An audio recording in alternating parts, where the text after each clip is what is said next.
जय हो श्री कृष्ण भगवान की। श्री कृष्ण भगवान कहते हैं, तू शास्त्र विहित कर्तव्य कर्म कर्म, क्योंकि कर्म ना करने की अपेक्षा कर्म करना श्रेष्ठ है, तथा कर्म ना करने से तेरा शरीर निर्वाह भी सिद्ध नहीं होगा।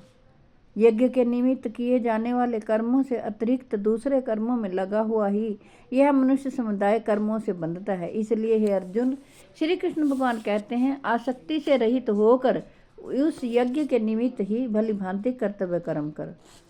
श्री कृष्ण भगवान कहते हैं, प्रजापति ब्रह्मा ने कल्प के आदि में यज्ञ सहित प्रजाओं को रचकर उनसे कहा कि तुम लोग इस यज्ञ के द्वारा वृद्धि को प्राप्त हो और यह यज्ञ तुम लोगों को इच्छित भोग प्रदान करने वाला हो।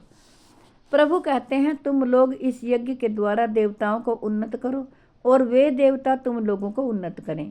इस प्रकार निस्वार्थ भाव से एक दूसरे को उन्नत करते हुए तुम लोग परम कल्याण को प्राप्त हो जाओगे। श्री कृष्ण भगवान कहते हैं, यज्ञ के द्वारा बढ़ाए हुए देवता तुम लोगों को बिना मांगे ही इच्छित भोग निश्चित ही देते रहेंगे, क्योंकि देवता का काम है देवता देने वाला।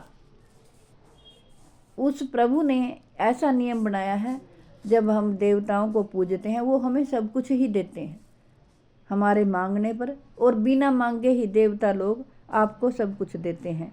इस प्रकार उन देवताओं के द्वारा दिए हुए भोगों को जो पुरुष उनको बिना दिए स्वयं भोगता है वह चोर ही है।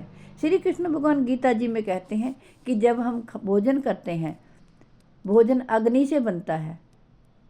जब हम चूल्हा जलाते हैं, गैस जलाते हैं, आजकल तो गैस हो गए हैं, जब हम उस पर भोजन पकाते हैं तो वो अग्नि के द्वारा पकाया जाता है, और उसको जब हम खाते हैं हमें उस प्रभु को याद करना चाहिए, याद करके ही भोजन को पकाना चाहिए।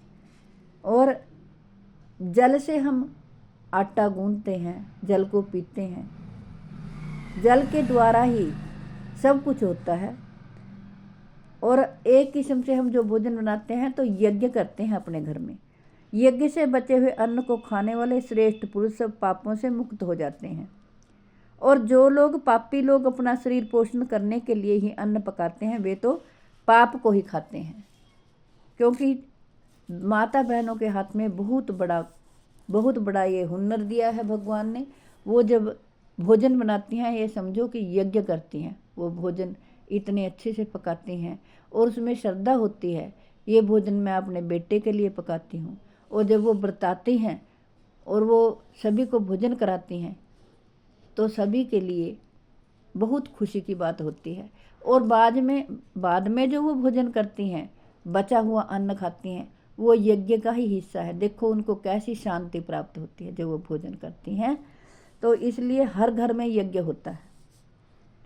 और जो छुपा छुपा कर कहते हैं कि चलो खीर बनाई, हलवा बनाया, उसको मत दो, उससे छुपा के रख लेते हैं, वो पापी होते हैं, वो पाप को ही खाते हैं।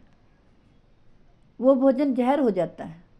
अकेले खाते हैं, उसमें सबकी नीत पड़ी होती है, ये हमें नहीं दिया, आज घर में ये चीज़ बनी है हमें नहीं मिला। कोई बात नहीं, आप सबको दो, भोजन बनाकर खिलाओ और फिर स्वयं भी खाओ। श्री कृष्ण भगवान कहते हैं, संपूर्ण प्राणी अन्न से उत्पन्न होते हैं। अन्न की उत्पत्ति वृष्टि, बारिश पड़ती है तो अन्न होता है। वृष्टि यज्ञ से होती है और यज्ञ विहित कर्मों से उत्पन्न होने वाला है। कर्म समुदाय को तू वेद से उत्पन्न जान और वेद को अविनाशी परमात्मा से उत्पन्न हुआ जान। इससे सिद्ध होता है कि सर्वव्यापी परम अक्षर परमात्मा सदा ही यज्ञ में प्रतिष्ठित है। हे पार्थ, जो पुरुष इस लोक में इस प्रकार परंपरा से प्रचलित सृष्टि चक्र के अनुकूल नहीं बरतता, अर्थात अपने कर्तव्यों का पालन नहीं करता, वह इंद्रियों के द्वारा भोगों में रमण करने वाला पाप आयु पुरुष बेअर्थ ही जीता है। परंतु जो पुरुष आत्मा में ही रमण करने वाला और आत्मा में ही तृप्त तथा आत्मा में ही संतुष्ट है, उसके लिए कोई कर्तव्य नहीं है। जय हो श्री कृष्ण भगवान।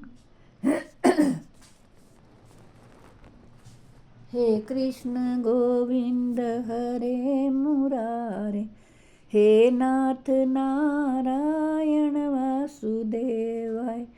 हे कृष्ण गोविंद हरे मुरारे, हे नाथ नारायण वासुदेवाय।